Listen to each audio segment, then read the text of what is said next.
Today, will there ever be a new Age of Empires game? Why not ask the head of the Bill and Melinda Gates Foundation? This is CheckPoint.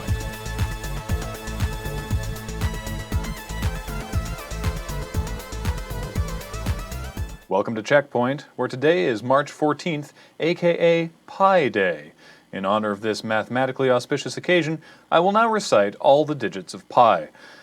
3.1415926538979323826. That was shorter than I thought it would be. Weird. Xbox has announced an initiative to open up the Xbox One to cross-platform play, starting with Rocket League, which will now share the same console and PC crossplay that the PS4 enjoys. Xbox added that this was just the beginning and an open invitation for, quote, other networks to join, implying their intent to have Xbox, PlayStation, and PC users all able to play cross-platform. Xbox is essentially saying they're pulling out the fences of their walled garden, but it'll be up to Sony and PC publishers if they want to come over and play. No word yet on if you'll be able to tell what platform your opponent is using, which will be important, because when someone's a massive scrub, you don't want to call them a PC wanker if they're actually a Sony fanboy. Bill Gates, co-founder of Microsoft and philanthropist extraordinaire, returned to Reddit for his fourth Ask Me Anything Q&A post, and one user saw their chance to finally ask the tough question that had been bothering them for years.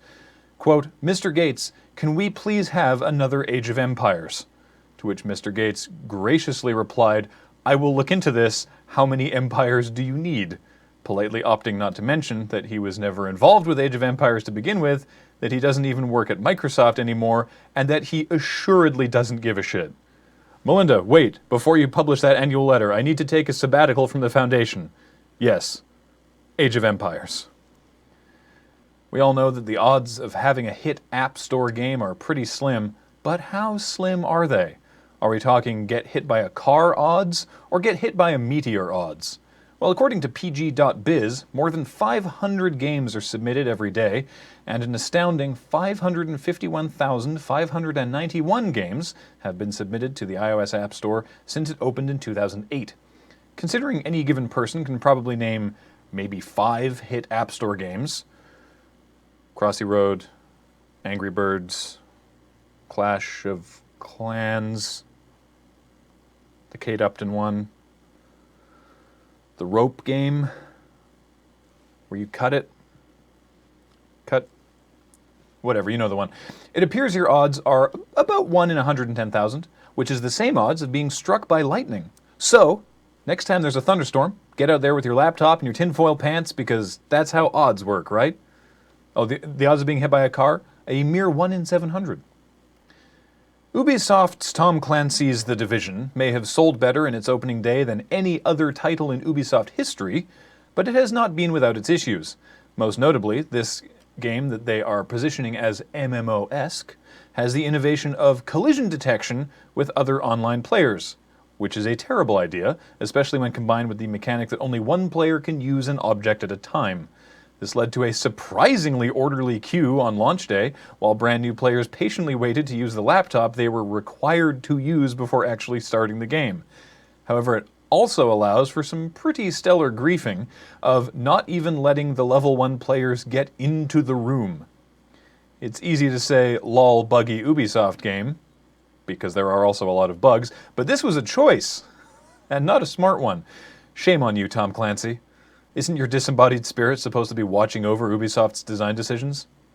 Speaking of Ubisoft, always big fans of pre-orders they are, and did you hear they have a movie coming out?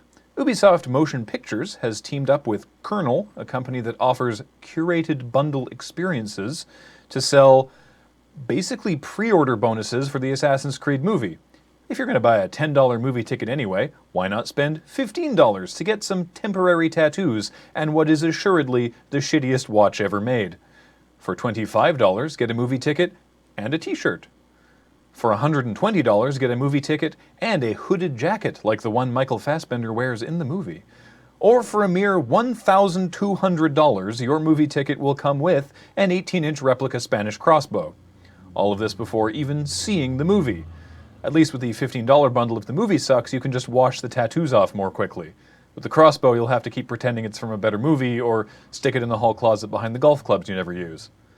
Look, if I'm spending $1,200 on a crossbow, that thing had better be functional. Screw the movie ticket. Give me some bolts and a target.